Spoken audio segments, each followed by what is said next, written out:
Plenário da Câmara se transforma em comissão geral para debater as regras do setor de petróleo e gás no Brasil. Juiz federal Sérgio Moro participa de audiência pública na comissão, que analisa a proposta de reforma do Código de Processo Penal. E o repórter Thiago Ramos traz as últimas informações sobre o debate que está movimentando o país. Corte no orçamento e reforma na Previdência. Ministro da Fazenda, Henrique Meirelles, esteve na Câmara e defendeu a posição do governo. E esta edição destaca também: entidades que representam empresários e trabalhadores participaram de audiência pública para debater a reforma trabalhista. Conheça o estágio Visita da Câmara, que permite a estudantes universitários acompanhar de perto o trabalho dos deputados.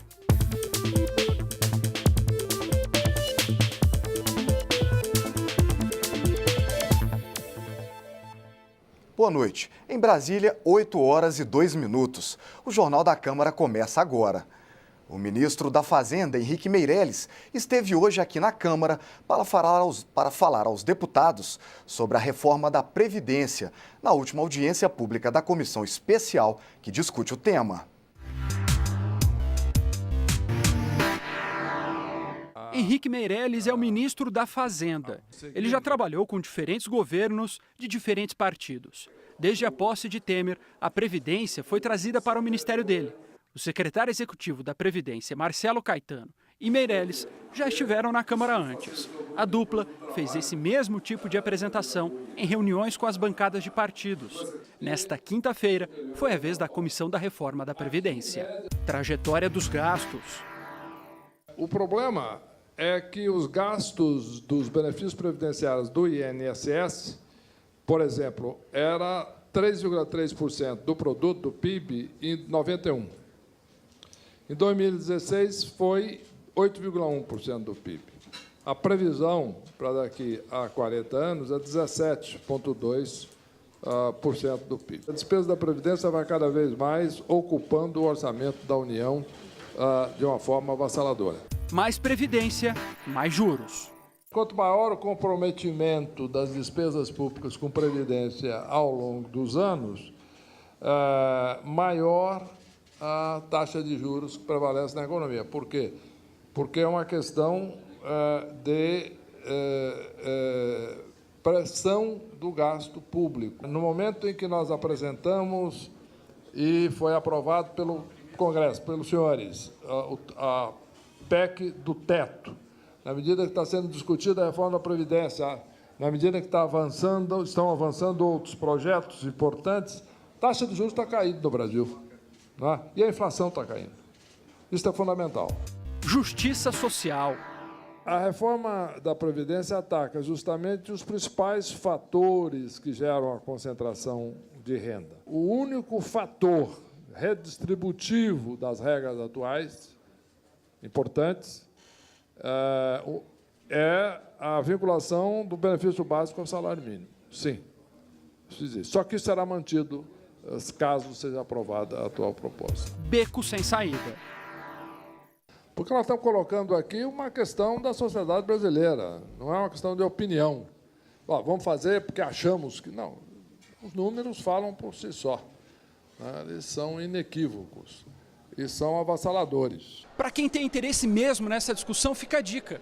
Veja a audiência pública de quarta-feira com o economista Márcio Postman.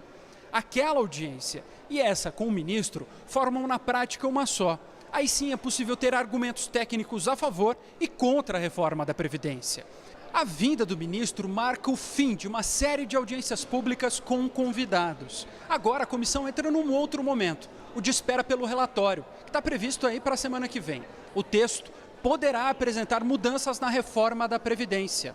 Depois dele, a comissão caminha mesmo para o fim, com a votação. Eu estou abrindo agora uma conversa com todos os deputados, principalmente os deputados da base, para que nós possamos ouvir as reivindicações, possamos fazer um parecer que represente a média do sentimento da base do governo. Esse é o meu trabalho. Eu continuo entendendo que é bem possível que nós aí na primeira quinzena de abril, ou quem sabe uma semana a mais, possamos concluir o trabalho aqui da nossa comissão. Henrique Meirelles também aproveitou a vinda à Câmara dos Deputados para anunciar cortes no orçamento do governo federal. A meta é parte do esforço para tentar atingir a meta estabelecida para este ano, que prevê um déficit nas contas públicas de 139 bilhões de reais. O anúncio envolve duas frentes. Primeiro, na despesa. Nisso, o país pode deixar de gastar 42 bilhões de reais. O maior corte será nos gastos correntes. Em segundo lugar, vem os investimentos. As obras do PAC perderam 10 bilhões de reais, seguido pelas emendas não obrigatórias e depois pelas emendas obrigatórias, nos dois casos, de deputados e de senadores. O Legislativo e o Judiciário perdem 580 milhões de reais. Do outro lado, o governo quer arrecadar mais. Para isso, prevê conseguir mais 10 bilhões com o leilão de hidrelétricas, quase 5 bilhões com o fim da redução de impostos sobre a folha de pagamento para cerca de 50 setores da economia, além de pouco mais de 1 bilhão com o fim da redução do IOF para cooperativas. O ministro Henrique Meirelles esteve hoje na Câmara e defendeu as mudanças. O corte das despesas públicas através do contingenciamento é um corte muito forte, muito pesado, o que mostra a disposição de temos de fato, controlar as despesas e não fazer aumentos generalizados de tributos, em resumo, para que o contribuinte não pague a conta. A conta será, de fato, paga, seja pela própria máquina pública, que está tendo um corte profundo, não é? E também por segmentos empresariais que não mostraram o resultado necessário ou esperado pela administração anterior. O governo diz que essas medidas são necessárias porque a economia não melhorou como se esperava. Mas algumas dessas medidas ainda dependem de fatores externos. Por exemplo, o fim da desoneração da folha de pagamentos terá que vir para o Congresso e poderá ser alterado. Outro, o leilão das hidrelétricas. Nele, só há uma expectativa de arrecadação. Mas ainda que todos esses anúncios atinjam as metas, o Brasil vai continuar no vermelho, com uma conta de 139 bilhões de reais. O governo optou em cortar a própria carne, na área do PAC, na área de emendas e também de todos os ministérios, do que aumentar o imposto. Então, é um governo que tem responsabilidade fiscal. Para a oposição, o corte prejudica não só o presente, mas também o futuro. Isso porque o orçamento do ano que vem vai se basear nos gastos desse ano. Se houve contingenciamento na saúde agora, se houve contingenciamento na educação, se houve contingenciamento em investimentos, significa que para o próximo ano não haverá também dinheiro suficiente, mais uma vez, para a saúde, para a educação e para investimento. Investimento é que gera emprego. A Comissão Especial da Reforma Trabalhista realizou nesta quinta-feira mais uma audiência pública. O debate teve a presença de juristas e representantes de empresários e de trabalhadores.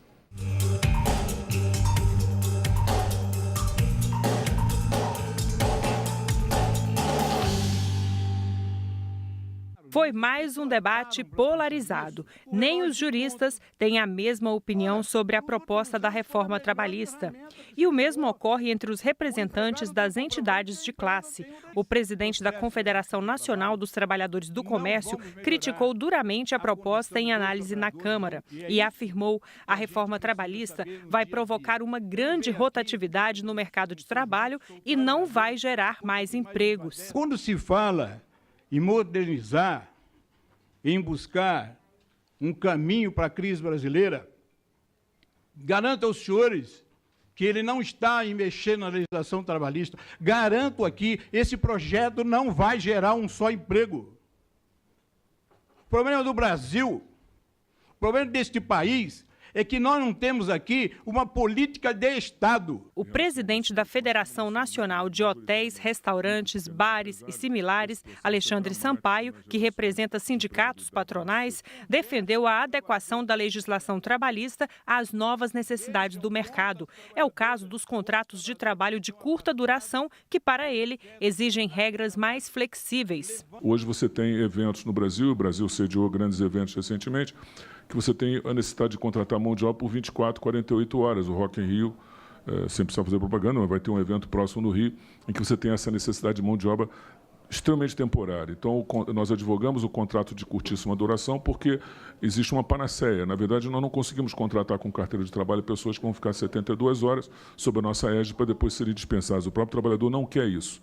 Então, é preciso a gente avançar para ter essa percepção com direitos proporcionais garantidos de que nós temos que ter um contrato de curtíssima duração também. 3 juristas também avaliaram a proposta de reforma trabalhista. O advogado José Augusto Lira disse que a proposta vai valorizar a negociação em detrimento da lei, o que pode prejudicar os trabalhadores. Já a juíza da Justiça do Trabalho, Tereza Narras, defendeu a necessidade de reforma trabalhista em busca de 3 pilares das relações de trabalho no Brasil. Eu acho que a gente tem que buscar com a reforma a garantia de 3 temas que são principais e que se refletiram nos movimentos sociais que nós tivemos nas ruas nos últimos anos, que é a liberdade, em todos os seus sentidos, principalmente a liberdade de se poder escolher uma profissão e exercer a profissão que se quer, a liberdade, a segurança jurídica, que nós não temos, e a redução de formalidades, não é? Porque nós vivemos no país do formalismo. O sentido do direito do trabalho é evoluir para proteger a pessoa humana. E que o que está se propondo é o oposto, voltar ao tempo da barbárie, o tempo da exploração direta, o tempo em que vale a pena proteger o capital, a riqueza e não a pessoa humana. Essa modernização, para mim, na verdade, é uma involução do direito do trabalho. Não tira nenhum direito, ao contrário, nós estamos trabalhando exatamente para garantir os direitos. Agora, nós precisamos evitar os abusos, esses abusos são prejudiciais. Nós temos, por exemplo, informação que tem um grupo de advogados no ABC, um escritório de advogados, que tem 10 vezes mais ações por ano que o Japão, para vocês terem uma ideia de que realmente nós temos hoje um excesso de ações trabalhistas contra as empresas. Lógico, nós temos que punir as empresas ruins, mas não vamos punir todas. A comissão especial terá mais uma semana de debates, como o desta quinta-feira. A partir daí, o relator vai finalizar o texto que vai apresentar para ser votado. A previsão é votar a proposta da reforma trabalhista já aqui na comissão, na primeira quinzena do próximo mês. Nós queremos mais tempo para debater profundamente a proposta da reforma trabalhista. O governo tem pressa por 2 razões. Primeiro, porque já há descontentamentos na base aliada. E segundo, porque crescem as movimentações em todo o país, especialmente em torno da reforma da Previdência e da terceirização. Os juízes federais Sérgio Moro, de Curitiba, e Silvio Rocha, de São Paulo, estiveram hoje aqui na Câmara participando de uma audiência pública na comissão que analisa a proposta de reforma do Código de Processo Penal. Debates à parte, a audiência foi marcada por divergências entre Moro e deputados do PT sobre a Operação Lava Jato. Na audiência, os juízes fizeram sugestões e críticas sobre os principais pontos da proposta do novo Código de Processo Penal. Em algumas questões, ficou clara a diferença de posições entre Silvio Rocha, que defende uma justiça mais voltada à garantia dos direitos dos acusados, e Sérgio Moro, conhecido pela condução rigorosa da Operação Lava Jato. Uma das divergências foi sobre a separação do processo penal entre 2 juízes. Um deles seria responsável pela investigação e outro pelo julgamento do caso. A comissão pretendia simplesmente excluir qualquer poder de instrução complementar do juiz, baseado numa tendência doutrinária que merece respeito, mas em relação ao qual eu tenho sérias divergências, de que se o juiz determina a produção de qualquer prova, ainda que de maneira complementar, ele afeta a sua imparcialidade. Se essa medida não pode ser implementada totalmente por conta de restrições orçamentárias, é um avanço significativo, porque nós nem sempre temos a humildade de reconhecer que erramos. Familiares de vítimas de violência também estiveram presentes no debate. Para a deputada Keiko Ota, é importante haver uma modernização da lei para a redução dos crimes e para dar mais garantias às vítimas. Eu vim aqui para a Câmara para dar vez e voz às milhares de famílias vítimas de violência que não conseguem externar sua dor e que clamam por justiça. Deputados do PT aproveitaram a presença do juiz Sérgio Moro para questionar a Operação Lava Jato. Nós queremos um combate à corrupção republicano, dentro da democracia, respeitoso da Constituição. Vossa Excelência falou do abuso de autoridade. Nós não queremos inibir os juízes, mas nós queremos evitar que os juízes façam política partidária. Na minha avaliação, juiz Sérgio Moro, ninguém tem cometido nesse país mais abuso de autoridade do que você. Não cabe a mim responder sobre casos concretos, casos pendentes, não vim aqui para isso, vim para discutir o Código de Processo Penal. Não me cabe aqui ficar explicando a alguns parlamentares que fizeram perguntas ofensivas. Então, peço escusas que não vou respondê-las. 1, 2, 3, né? O plenário da Câmara aprovou nesta quinta-feira 4 projetos de decreto legislativo referente a acordos de cooperação internacional entre o Brasil e outros países, como a Turquia e El Salvador. Os projetos seguem agora para análise do Senado Federal. Para a semana que vem, a expectativa é que haja a votação do projeto de socorro fiscal a estados que têm dívidas com a União. O texto foi retirado da pauta dessa semana por falta de acordo. E mais cedo, o plenário Ulisses Guimarães se transformou em comissão geral para debater regras do setor de petróleo e gás no Brasil. O principal ponto de discussão foi a importância de exigência de conteúdo local na exploração desses recursos. Vamos entender na reportagem. Em fevereiro, o governo cortou em 50% a exigência de conteúdo nacional para que os maiores campos de petróleo possam ser leiloados este ano no Brasil.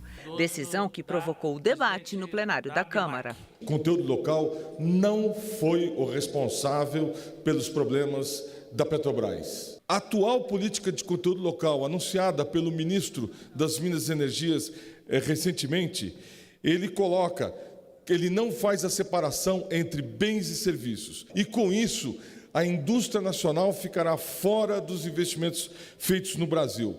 A indústria, com isso, deve desempregar pelo menos mais 1 milhão de trabalhadores em função de não ser contemplada na política. Os resultados da internalização obrigatória da cadeia produtiva com conteúdo local são inquestionáveis.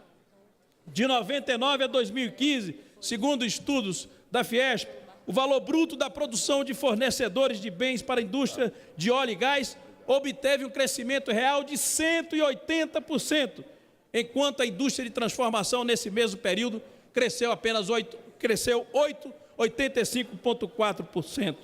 A quantidade de trabalhadores empregados nesse setor avançou de 42 mil para 108 mil. Um crescimento de 156%. Segundo estudo do setor industrial, a retirada das atuais regras de conteúdo local produz violentos impactos na economia.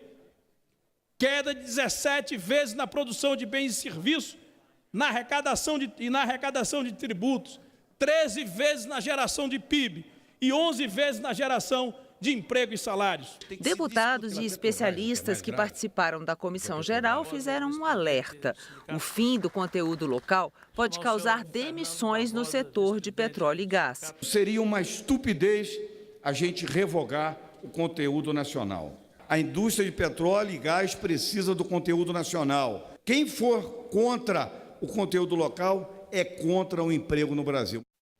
Dando continuidade à nossa série de reportagens sobre as comissões permanentes da Câmara, hoje nós vamos falar sobre a Comissão de Integração Nacional, Desenvolvimento Regional da Amazônia. Desenvolvimento Regional e da Amazônia, que é presidida pelo deputado Valadares Filho, do PSB de Sergipe. A Comissão de Integração Nacional, Desenvolvimento Regional e da Amazônia foi criada em 2004 com a ampliação das atribuições da antiga Comissão da Amazônia e Desenvolvimento Regional. E são vários os temas que são analisados pelos deputados da comissão.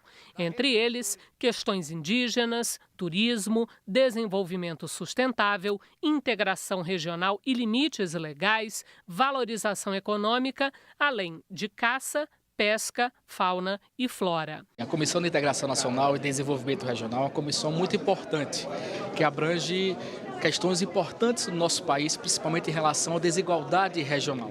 Nós iremos priorizar o PNDR, que é o Plano Nacional de Desenvolvimento Regional, para que a gente possa ajudar as regiões brasileiras a se desenvolverem cada vez mais. Então a nossa comissão terá uma atuação muito forte nesse sentido. Na semana que vem, a Câmara vai sediar a Conferência Internacional da Rede de Mulheres, um evento da Assembleia Parlamentar da Comunidade de Países de Língua Portuguesa. Antes disso, a presidente da Rede de Mulheres, deputada Rosângela Gomes, do PRB Fluminense, recebeu lideranças locais para debater a pauta feminina que será levada ao encontro já na segunda-feira. A participação da mulher na política e a luta por igualdade de direitos são os principais temas a serem debatidos com os parlamentares dos países lusófonos. Quando eu quero discutir políticas públicas para as mulheres, eu não estou no espaço de decisão para discutir a política que eu quero implementar, por exemplo, para as mulheres indígenas ou para as mulheres negras, ou para as mulheres do campo, ou a saúde da mulher. Então, nós temos um grande desequilíbrio, porque a pauta sempre fica no segundo, no terceiro ou no último plano. A casa é uma casa democrática. Quando é que eu aprovo propostas mais rápidas para o setor? Quando eu tenho uma bancada maior, coesa e mais determinada. Sem bancada, mais difícil de aprovar projetos que sejam inerentes às mulheres. Eu fico muito feliz porque cada vez mais nós vemos as mulheres atuando na política do bem e na política que realmente faça com que mais mulheres entrem e se interessem para a política e podendo com isso, poder chamar outras lideranças que possam estar à frente de um trabalho social. Eu acho que a mulher ela tem que estar lutando pela igualdade, não precisa de 30% para a mulher. Eu acho que a mulher tem que estar ali, 50%, 50%. A mulher tem direito disso. E a gente tem que estar consciente disso. Só que isso só vai acontecer se nós mulheres lutarmos por essa causa. Vamos ver agora quais são os principais temas na pauta da Comissão de Meio Ambiente e Desenvolvimento Sustentável, que na semana passada elegeu como presidente o deputado Nilton Tato, do PT de São Paulo. Entre as prioridades da Comissão de Meio Ambiente para este ano está o projeto que transfere para fabricantes a responsabilidade de fazer o descarte adequado das lâmpadas fluorescentes. Destaque ainda para o projeto que pretende banir as chamadas PCBs, substâncias sintéticas usadas em equipamentos elétricos considerados resíduos tóxicos. Projeto que prevê medidas para a conservação e utilização sustentável da vegetação nativa do Cerrado também está na pauta da comissão. Esta comissão, tradicionalmente, ela trabalha bastante o tema de floresta, da relação do meio ambiente com a agricultura, os desafios que estão colocados para o desenvolvimento, a questão do desmatamento, a questão da água. Então, são temas e que, inclusive, têm tudo a ver com os acordos que o Brasil fechou nas negociações do clima de Paris. O Brasil assumiu compromissos extraordinários lá, não só por uma questão de assumir esse acordo, mas de entender e do reconhecimento que nós temos um papel pela sua dimensão, pela floresta que tem. Então são temas que nós vamos trabalhar muito, nós vamos continuar trabalhando esses temas. Você sabia que a Câmara oferece estágios de uma semana para estudantes universitários de todo o Brasil? O estágio Visita é uma oportunidade de conhecer a capital do país e acompanhar de perto o trabalho dos deputados. Saiba mais na reportagem de Cassiana Tormin. A Câmara dos Deputados oferece 2 programas para receber a visita de estudantes universitários. No programa Estágio Visita, os jovens permanecem por 5 dias na sede do Poder Legislativo e participam de palestras, debates e simulações para estimular o conhecimento e a participação democrática. O Bruno e a Júlia se conheceram aqui. Ele é de São Paulo e ela de Recife. Os dois elogiaram o Estágio Visita e concordam que o programa mudou o jeito de pensar de cada um. A gente fica muito longe, acaba tendo muito pouco contato, só a visão da mídia, e isso acaba interferindo um pouco na participação. Levarei experiências boas de como funciona a Câmara dos Deputados, como é que é o processo legislativo e comentar que é diferente. Portal de democracia, de observação das leis, e, enfim, de todo o acompanhamento da atuação política é muito interessante, né? Uma vez que a política ela não é só feita, não é só exercida pelo parlamentar, né? E a política perpassa todos os âmbitos da vida social. E, enfim, eu estou achando fantástico todo esse processo. É uma verdadeira aula de cidadania com muita descontração.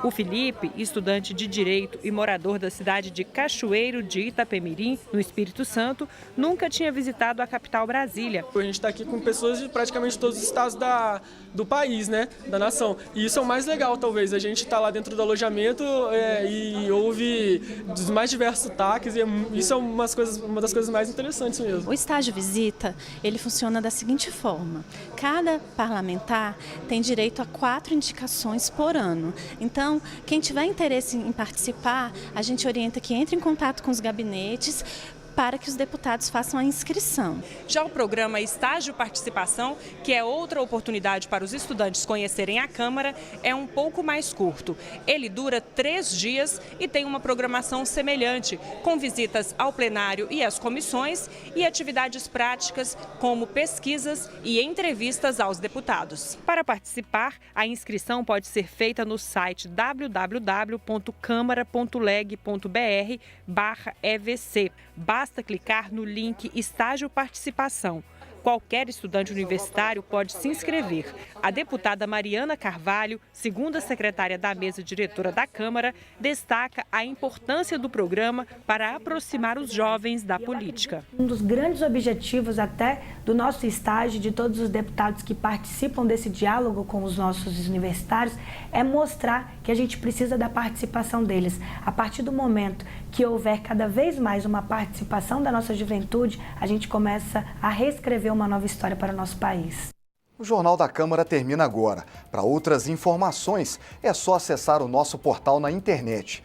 E sexta-feira é dia da Revista da Câmara, com as notícias que foram destaque por aqui durante a semana. É às 8 da noite. Não perca! Encerramos essa edição com as imagens dos fotógrafos da casa. A gente volta na segunda-feira. Até lá, tchau!